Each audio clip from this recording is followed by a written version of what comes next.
shit. That's what I'm talking about. Wait. Okay, now, from the beginning. Welcome to the Muscle, Mind, and Money podcast. I am one of your hosts. My name is Dominic. And this is Nastasia. Now on to the show. Okay, we are back. We are better than ever, and we want to thank everyone for tuning in and listening to wherever you are in your little COVID-19 little cove. I hope you're safe, you're sound, and yes, we are keeping up on the social distancing. We're back with episode number 17. We're back with a healthy conversation that we have, and we'll get into from a Forbes article that came out on April 6th. But as we're back, it's been a week since we recorded a podcast. Nastasia, what have we been up to? We've been hustling, and we have been creating and innovating and having a ton of fun. And on top of that, working out and cooking and sleeping in and taking naps. It's been a incredibly productive and fun week, which all the things I just named are some of the things that we want to discuss today. Yeah, it's the quarantine life. I've heard others say it. We've seen it. It's the quarantine life. And really, what is the quarantine life if it's resetting how we socialize, interact, and how we are? Something that Nastasia and I were discussing today was a Forbes article from April 6th, and it was talking about bringing up around, it's called hustle porn. Ooh, that sounds interesting. But hustle porn's part of the article, really, and I'll bring it up here in front of us so we can discuss it. It was April 6th. Forbes published an article called Americans Are Excessively Eating, Drinking, Smoking Pot, Playing Video Games, and Watching Porn while in quarantine. So this gentleman writes for Forbes, and his name is Jack Kelly. He's a senior contributor, but he writes in the article just around increases of behaviors of what are happening with people in quarantine. He's using the U.S. as his data source, but he starts off his article really unique. He starts off, now mind you, Forbes magazine, for those that don't know it, is a magazine about entrepreneurship, money, who's worked through adversity, business, small business, lifestyle. Like, it's all about an achievement kind of pattern of writing and intellect. But he starts off with his article around, yes, here's what the consumerism's happening in quarantine. But he starts off with a Twitter from a gentleman named Jeremy Haynes, and they call this hustle porn. And the hustle porn is unique because it's around those that get addicted to the, what are you doing, constantly grinding. I could say the Grant Cardones, anyone that find those very motivating, which I do. I'm one of those, like, yeah, if you're not hustling 24/7, you're dying or sleeping. And I think you got to filter that all through the middle section of just like, hey, things to keep you motivated. But he brings out a tweet from a gentleman named Jeremy Haynes calling it, hey, I imagine many of you have been inundated with on your social media this overwhelming call of hustle porn, where if you don't do the best in this quarantine, you're just a piece of shit. Meh. But Jeremy Haynes here in the article I think it's a really good one that actually I agree with a lot, and that's where the conversation came with Nastasia and I, is he writes, if you don't come out of this quarantine with either, and he lists 3 options, a new skill, starting what you've been putting off like a new business, or more knowledge, you didn't lack the time, you lacked the discipline. And just continuously goes through. Jack writes of just, hey, whatever your motivation or self-serving interests are of constantly publicizing, if you're not in quarantine and you're not hustling to take this time to reconfigure and reconfigurate yourself, just have a little dose of reality that over 10 million people in the U.S. have lost a job. Over 1 million people in Canada have lost a job. Like, this may be the time to, the best thing you can do is self-medicate yourself with some passive thinking traits such as alcohol, porn, smoking weed, whatever. This might be the perfect time for it. So it creates this healthy debate. Are you hustling? Are you thinking? Are you slacking? And Nastasia and I had a good conversation with it, and we got some similarities, and we also have some opposites. Yeah, so there's 2 sides of the fence. Dominic reads Forbes, and I read Instagram. Wait, Forbes is on Instagram too. Oh my gosh, that's us in a nutshell.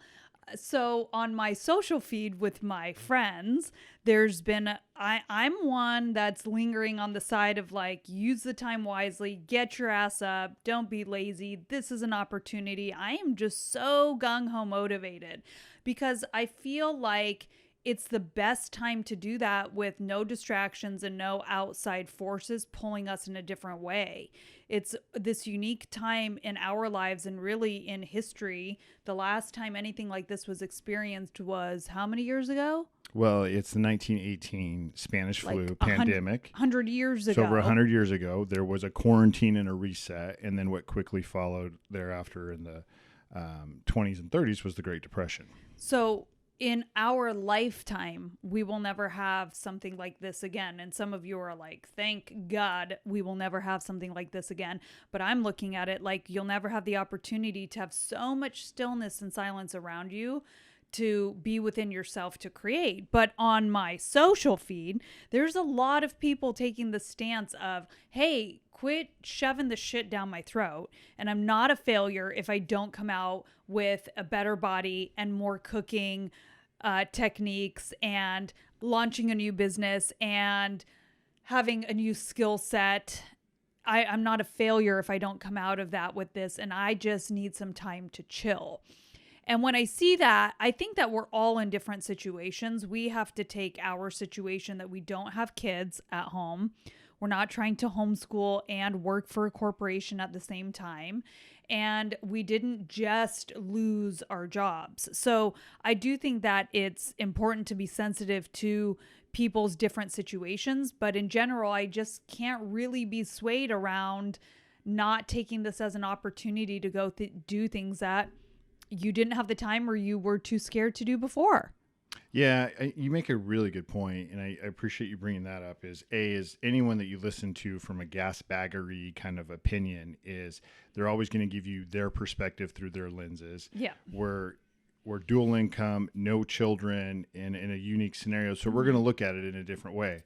If we were at home with kids, working from home full time for a corporation in a new environment, my perspective is going to be completely different. So, but everyone that's got an opinion, I think right now is everyone's filtering what others are saying and judging themselves against that. Mm-hmm. So don't judge me if I don't do this, or don't judge me if I did do this during a time that no one of uncertainty knows what the fuck to do. Mm-hmm. So I think that's fair to say. We're just coming with the mindset of a perspective of, if we've never had a situation like this, let's capitalize and don't waste the opportunity to move forward anywhere. And if you look back and reflect, is there anything you would do different, knowing even if you started this quarantine 3 weeks ago, 4 weeks ago, that you would do different? And it's continuously not stop working on you. And That's something that we came up, because the debate that we started with was, I went on the complete all or nothing side of, I agree. If you don't do anything during this quarantine, you're basically not capitalizing on the moment. Mm-hmm. Nastasia swung back around, even though she was agreeing with me, and said, wait a minute, I think that's different to look at it that perspectively, because if I don't come out of something that you can grade against, like I didn't create a new business, or I didn't go get a different certification, or if I didn't read a book, why would you judge me of it? And you and I had the discussion of, I guess you wouldn't. It would be what happens after the quarantine of where people's mindset is. That's right. So I stand, and I think you do too, in a camp that it's cool if you want to spend this time chilling, playing video games, doing the Forbes magazine, eating, drinking, smoking pot, and watching a bunch of porn. But when you come out of this, if you're jobless, or if you don't have money, or if your relationship is falling apart, then don't bitch about it. You can't complain. Yeah. You can't complain. You can't sit and idle and say, well, I didn't do anything because we weren't supposed to because of social distancing. We come out of it. I don't have what I want, but I chose during the time of when I had the most free time ever. The time is yours if you are one of those individuals, that you didn't move forward on at least taking 10 minutes to an hour a day, bettering your circumstances. Nastasia made a really good point. Are you going to really judge me on what I do after the quarantine? No, but you're going to be judged on what you say after the quarantine. That was the best rest and recuperation and health time I got to recuperate back, or that was one of the most wasted times I'd had because I didn't apply myself. Yeah. And I don't think any minute of any day should be wasted. I don't think that it's the right behaviors to not be utilizing the time that you have in whatever aspect you find is the best fit for you, but to be productive. So today we got up and I walked the dog. I took a little bit of a longer walk with him, and we head straight outside to the gym. The gym is the stairs over there up the park, and we did a workout. But we could have easily slept through or watched TV or chilled at home or just twiddled on our phones and not done those things. So I guess the productivity is the way that you frame it up. But to me, we won't be missing our outdoor time, our steps, our walk, because we have the opportunity now more than ever that we have the time to do that. So why wouldn't we? Yeah, but I mean, so if I bounce a couple questions off of you and kind of continue our conversation, you think that's a discipline? That's just, I want to keep on my current routine? Or if someone's listening to the podcast and they're listening and trying to put that in their own reflectiveness, are you saying it's tempting to be lazy, but we choose to stay active? Yeah, I think that you have an opportunity right now to start building the disciplines. So why Or create new habits and disciplines? Yeah, so why wouldn't you take that time to do that? I get it's psychologically hard. I get this is challenging. I get a lot of people are in a fucked up financial situation or going to be in a fucked up financial situation. But the one thing you can control is your mind, how you feed it, how you work it, and what you do to keep it sharp. So doing things like a workout, doing things like reading a book, it just keeps your mind right. It keeps your mind thinking. And I think that's something that we discussed earlier, because you brought up the book, because you and I had read this years ago, but we were bringing up kind of like the cliff notes of it, is Napoleon Hill's book, as you say, a book. And it was Outwitting the Devil, a book that he wrote in, I think, like 1938, didn't publish till like the later years of his life. And it's the conversation, he records a conversation of where he has a conversation with the devil, supposedly. Yeah. And Napoleon asks the devil, hey, who are you and really what you are? And the devil comes back and says in a conversation, well, I'm really nothing physical. I am completely embedded in people's minds of what it is. And I drive people off of fear. I drive people off of loss of love, loss of health, poverty. I drive people with their idleness.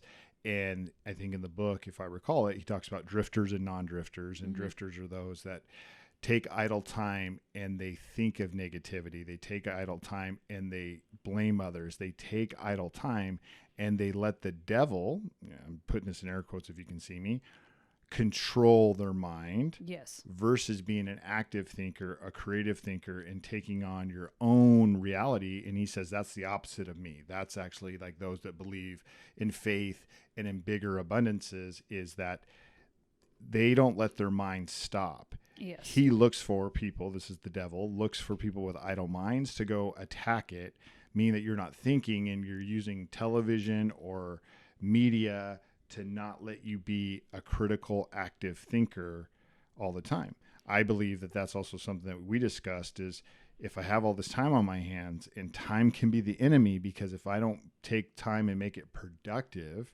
in keeping my mind going, it's gonna fall idle to negative thoughts, which in Napoleon Hill's discussion is that's the devil's really best work at work. Yes. So I think, and on social, there's a lot floating around of like, don't tell me I lack discipline if I don't come out of this quarantine with, extra more.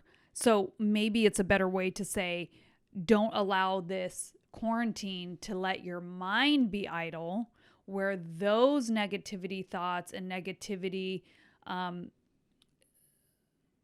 forces come on you stronger, and instead keep your mind working. So keep your mind creative, keep your mind working, keep your body working, so you can come out of this in a sense that you're ahead of the game. Yeah, absolutely. So if you're, okay, let's take some things that we actually started our own quarantine before the quarantine. Different life path and different circumstances put us into where we've had to readjust our life. And we found that there was a lot more idle free time that we had to have the discipline to put back into productivity. And so put everyone's perspective here if you want to put your visual hat on. Think if you quit your job tomorrow and there's no pandemic going on and you then tell your partner or your family, we're going to work from home and create the same income we had. We don't know really what we're going to do so, but let's take some time and figure it out. And then you have all this free time on your hands, but you know you're against the clock of if you can't sit there with free time only because you don't have the financial wealth that's all Right. you can do. You have to create business and you have to create income to keep your same livelihood. So you push the stopwatch and the stopwatch starts counting and you're in a race to figure it the fuck out. Like you got to FitFo this. So when you go to FitFo it and figure out where it is, you have this idle time to either rest on the couch or to get to work. But even with Nastasia's in mind's mindset of every day you wake up, you're productive. Every day you go to sleep, like you recap the highs and lows. You journal, you do all these things. We fell into the trap of couch days became more than productivity days. Sure. And when did we finally snap out of that? When we like both had a meltdown. We had a meltdown because we weren't productive, but we started with reading books and turning off the TV. What else did we do? And then we sat down and said, let's set out what we want to do and then go make a plan and start small chunks, like chunking it small to make a plan to be able to go then attack these things every day and every week and then create some independence between us of you like divide and conquer. You go do this, I'm going to work on this. We don't have to be together all day, but we're both going to be productive individually. Yeah, we created, you made me buy a whiteboard, which then we call the war board. Because Nastasia said, look, if we're not planned and organized throughout the week, she drives on the whiteboard. Dominic's responsibilities, my responsibilities, Nastasia's responsibilities, breaks it into a Monday through Sunday and divides and conquers the work responsibilities. And if things come up, they go there. So basically a unified, centralized calendar of events that we have to get done. And that put us back to work. And then we got back to the disciplines. Even though there wasn't a boss to report to, we set the alarms for 6 and 7 a.m.s. We actually set the alarm to go to bed. Like we kept on the daily disciplines of a normal routine to then get us into back to productivity at the home. When at home, you could cook, you could sleep, you could eat, you could watch porn, you could do anything you want and kill your productivity time through your idle mind. Yeah. So maybe the way we need to think of this better around this whole hustle porn or just hustle. Oh, okay. Which porn do you want to watch? Around the super lazy, unproductive, I can't get my shit together and I'm literally just doing nothing but becoming brain dead throughout the day. And the other extreme of like, if I have an idle moment, I feel like I'm wasting my time. So perhaps we could say success is somewhere in the middle. And so, yes, getting up and setting your schedule and doing the things that you want to go accomplish, but then you still have the freedom within the framework. If you want to chat with a friend for an hour at a certain time, if you want to go lay out for a little bit, if you want to take a nap, like great, go do that too. But I think that we do need to hold ourselves accountable that there is some level of productivity and not because we're judging each other when we come out of this if I was more disciplined than you or if I was more productive, but that sheer idea of not allowing your mind to get idle. Because I believe if you let yourself fall so out of routine, fall so out of productivity, fall so out of your mind working, you're going to have a really tough time getting back to normal when things demand you to get back to normal. And at that point, let's be real. Financially, you're probably going to need to do that. And you're probably going to need to work fucking harder than you've ever worked starting this summer. When it's nice out and the beach is open, like you're getting your vacation right now.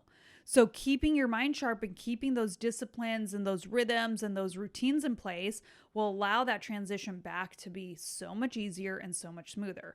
So like going back to that New York Times idol, I don't know. And going back to the Instagrams, Dominic, I can't get behind the whole leave me alone. I don't have to be productive. Yeah, I don't know that everyone is. I think more people are just don't judge me. And Sure, there's a fair lot enough. there's a lot of judging going on. But if it's in this, so that's Nastasia's perspective as she went off on and did really well of like, hey, don't take this idle time to just sit around and do nothing. Let's say you and I have kids, we're still working, but we have to work from home. We still have to put 8 hours of work in, plus all the time of being at home. We have to manage the kids. Like I feel a lot of people right now would probably say I'm working harder than I've ever worked in my life trying to balance all of this. A tip that we actually absorbed from a good family friends of ours that have exactly that. They have 2 children, a couple dogs and cats, and they're trying to figure things out, is they're taking this time to be very productive on family time. Things that they were neglecting because of their constant no thinking. We go to work for 8 hours. We do this for 8 hours. We do that for 8 hours. And now they're structuring of how can they make family time part of an active work day? How can they make family time and game night? And so that's very productive. They're not saying the woe is me and the complaining of this quarantine is only just being disruptive. They're taking it as a reset point to be a new ways of being creative. And that I think is a lost message. And not if you're on the side of, are you hustling? Or are you sleeping? And don't judge me or judge me if I'm over hustling. It's many times of just take this opportunity and don't let a good pandemic go to waste for you. Now, we're all unaccustomed to this. This is all new territory for all of us, unless you were born in 1912, which you probably still wouldn't remember because you were a baby. Why 1912? Wasn't that the year? 1918? Oh, shit. Well, if you're born in 1918, you didn't have it. If you were alive at 1918? But, I try to spit some good history, sound smart. You spit bust well, me. but I don't know if it's history. You fucking bust me every time. But here's the point I wanted to make. This will be over soon. This too shall pass. And there is light at the end of the tunnel. We just want all of your lights to shine bright and to be very, very well set when this is all over. And we hope to be in the same boat as you. And we can all go celebrate our accomplishments, celebrate how rested we feel, celebrate how much sleep we got, celebrate how much of great shape we're in, and all of these things that we spend our time doing during the COVID quarantine. COVID quarantine. Well, I think a great way to follow this podcast up is let's turn to some of our expert friends. Let's see if anyone out there is establishing new habits, behaviors, whatever. Yeah, that'd be because there's a awesome. lot of people in your network figuring out what to do differently, and Totally. And that's something that we've learned too. Is a big takeaway for us is reach out to those around you more than ever, because this is the time to reflect and appreciate all the little perspectives and good things that you have in your life at this time. But maybe we'll do our next podcast with a special guest that can maybe bring more of that in. Maybe. Who knows? That might already be pre-planned. All right, ladies and gentlemen, thank you so much for listening in with us. I think it's time that we got to go. It's a wrap. Bye. See you later. Bye.